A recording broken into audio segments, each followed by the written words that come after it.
আমি নদী বলছি ভাইয়া। নদী, কেমন আছেন আপনি? ভালো আছেন নদী? জি ভাই, ভালো আছে, আপনি ভালো আছেন? মাশাআল্লাহ, অনেক ভালো আছি নদী। নদী, কোথা থেকে বলতেছেন? আপনার দেশের বাড়ি কোথায়? বিক্রমপুর, মুন্সিগঞ্জ। আচ্ছা, এখন বর্তমানে কোথায় থাকেন আপনি? বর্তমান ওখানে থাকি।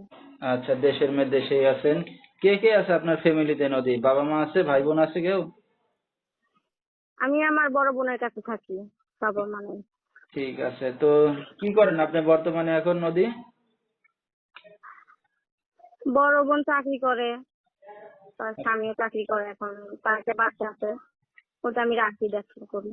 ঠিক আছে, তো আপনার বিয়ে শাদী হয়েছে কিনা? এখন যদি ভাইয়া আমার কেউ দায়িত্ব নিয়ে পাশে থাকে, দুই বেলা দুই মতো কম সময় যদি দায়িত্বটা নেয়, পাশে স্বামীর দিয়ে একটা রাখে, মাথার উপর একটা ছাদ লাগবে, যদি ছাদ পাই ইনশাল্লাহ বিয়ে করে নিই।